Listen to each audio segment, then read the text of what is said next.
Hey everyone, Gaijin Kumba here. Well, I guess you can tell by my attire that we're going to be talking about Mega Man again today.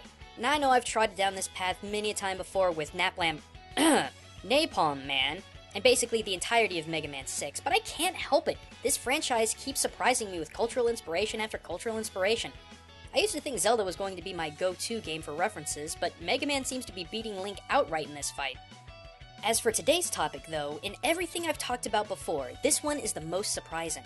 I tell you this right now, with no intended jokes or sarcasm, Toadman is more Native American than Tomahawk Man. Let me say that again. Toadman has more Native American references than this guy.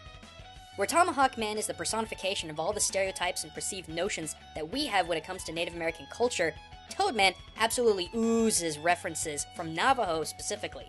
How? Why? Let's break it down. The strongest form of evidence comes from the traditional Navajo tale, Frog Brings Rain. Kinda straightforward, huh? In this story, a burning branch sets the mountaintop dwelling of the first people on fire. The first woman asks the bird people to help by lugging a jug of water to put the fire out. Only a small gray bird offers to help, but is scorched on her chest by the ravenous fire while trying to help. The first people decided then to call her Robin Redbreast.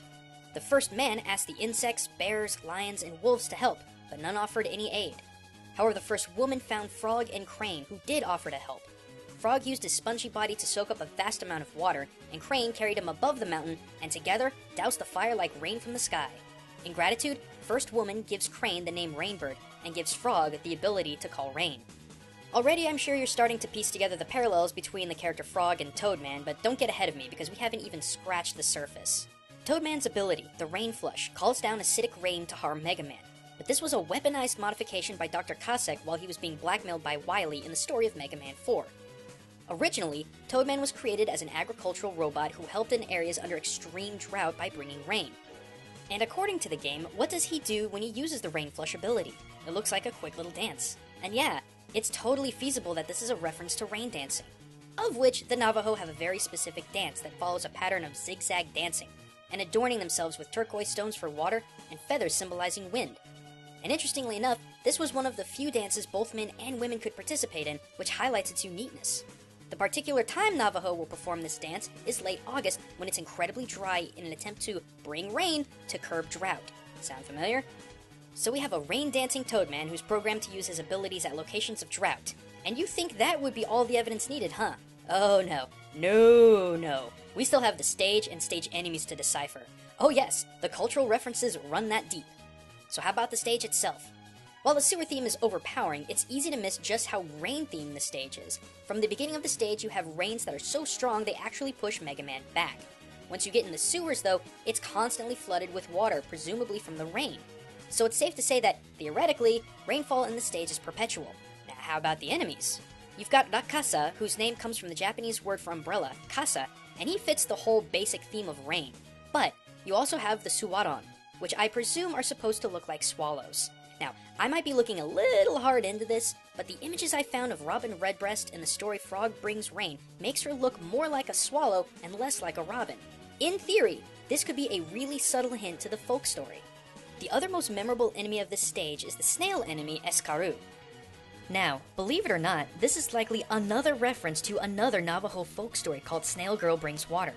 In this story, the old world was washed away, and all the people and animals of the earth had to move into the fifth world. Navajo cosmology has multiple worlds, much like Norse mythology.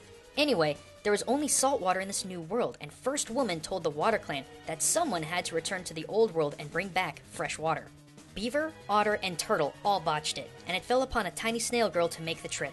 It's an adorable tale of small people doing big things, and in the end, the snail girl herself becomes a herald of water. The shell symbolizing the container used to carry the fresh water back home, and the snail's moist trail symbolizing the trek she made to save the world. Bet you didn't expect that out of this guy, huh? But it makes a lot of sense. All this rain and water in Toadman's stage, why wouldn't the Herald of Fresh Water hang out with the Herald of Rain? Cool stuff, huh? Oh, speaking of all this far-out imagery, I wanted to talk about something really fast. The dude himself, Jeff Bridges, started an album over on Squarespace that was designed to help you relax and sleep through sounds, meditations, and stories called DreamingWithJeff.com. I bring this up because, hey, who wouldn't want to unwind with one of the most chill guys on the planet? but also that 100% of the proceeds from his album sales goes to No Kid Hungry, a charity group raising money to make sure that no kid in America goes to bed hungry. Unwinding to the sounds of the dude while feeding children? Sounds like a solid investment to me. The cool thing too is that if you have your own website or project that you want to do, Squarespace.com is actually a pretty neat platform to use. You even get a store with your website and 24/7 online support. So if you've got a really neat idea and want a really fun platform to work on, check out squarespace.com/gametheorists and get 10% off your setup purchase, and build it beautiful. Thanks for watching, everyone. And if you like this kind of content, be sure to hop your way over to the subscribe button and give it a click to stay up to date on new video releases. And also, be sure to check out my just released Game Exchange episode talking about one of my greatest loves in life, tanks! See you then.